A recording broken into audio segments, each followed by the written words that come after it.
guys, let's just unpack on Uthando Nesithembu season 9. Yay, hectic. So, episode 6 uqala ngoba Buhlongwa umngani kaMusa Mseleku criticizing some situations ukuthi I know yazini it's not the same lesithembu sakho. I'm just like, bruh, please just leave the guy to be. Awunaso mhlambe isithembu when the chances are, so you don't know what this guy gets up to or what he goes through, you know, in life, in general. You gawa umngani, but there's some things that you don't know about isithembu in closed doors. Umthombeni, guys, uMusa keeps on saying ukuthi the wives were not supportive at all when he was sick. uMusa nje just loves attention. Ubhizi utshelana noBaba Buhlongwa lezo zinto ukuthi ene his wife didn't really care. I just feel ukuthi ene sometimes we like attention so much we don't even see little things, and the wives were there for him and they were even crying. Ngicabanga ukuthi sayi uyahamba ke phela lo uMacele and them. So the umngane wakhe uHlongwa is just telling him, please bro, just calm down, like. And the wives, so maybe I guess it's they're not on medical aid now, or things went over, because sometimes with medical aid there are some extras that will come. Oh, uvele ukwate, oh my gosh, coming from someone who worked for medical aid for 15 years. Mina-ke loyo. So I know exactly how clients get angry with, manje, why must I pay when I'm paying? And the amanye medical aids you've seen, it's like you're paying a bond. It's like 4,000 rands every month. You're just like, what's the point? So they get angry and then they just like, so chances are there are extras. Angas, medical aid or I wouldn't know. But I'm just saying there were extras. But the wives did get some money and paid the rest of the money at the hospital, you know. So you'll ask yourself,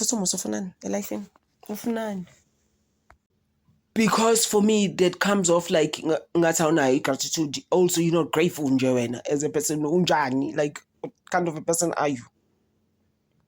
It's the same as that deal, the car deal situation, the promotions that are going on there. That deal, sisters, we has A1 or it's Makumal. Oh, Kumal is getting a lot of endorsements, guys, and stuff is happening for her. But she pushes at the end of the day, and fine, right now she acts like, no guys, please, I don't need anyone. Like, do you know, she's on the tip. But manje lento kaMseleku afuna ukuthi afake uSamgay uyekele umsebenzi, guys. Why ngiyishilo mase on the other video before this one ukuthi indaba angavele ayozenzela social media. No, nje not now my YouTube channel of 4, but we do other things. This is not the only thing we do. But she didn't have to have a 9 to 5, ain't.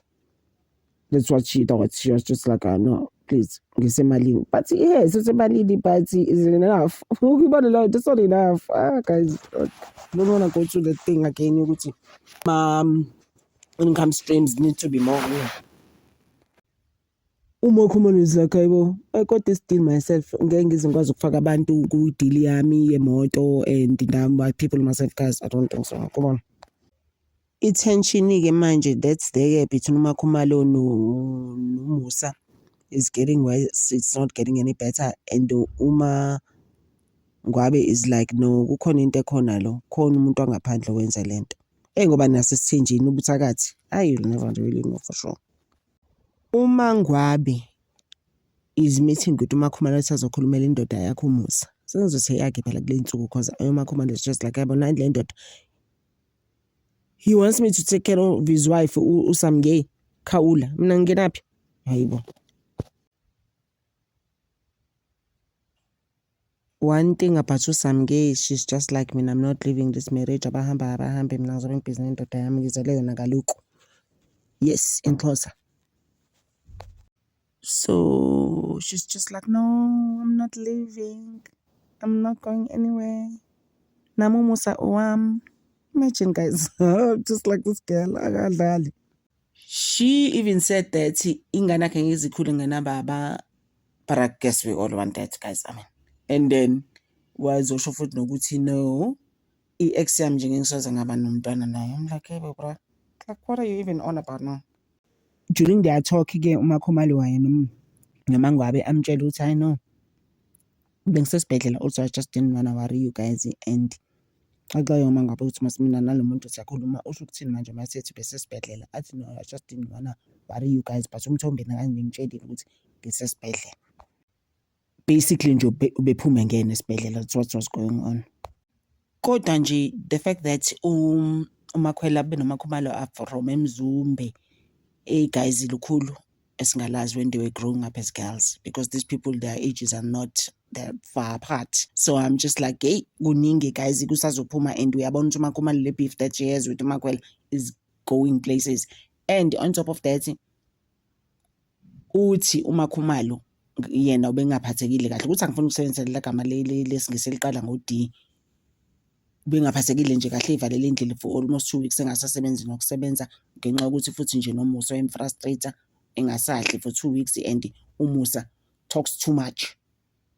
I wonder ukuthi wayesethini ingane labantu in closed doors lo baba lo busy trashing this child wabantu.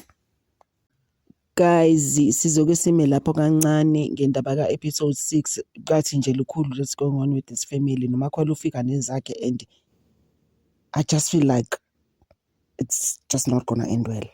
Yeah, because ufika nalento ukuthi lalela sengifikile anginandaba like then you come across someone ufikele izinto la wena. People owe you njengoMakhumalo. You are entitled to stuff. I must have other episode uthe Mthombeni ubeyana wangisa umsebenzi. So this is why Mthombeni is giving the other child wabantu uMakhumalo a hard time ngendaba kaMakhwela. It's not gonna happen guys. Not on our watch anyways. Ngima lapho guys. Thank you so much. Ngithanda over.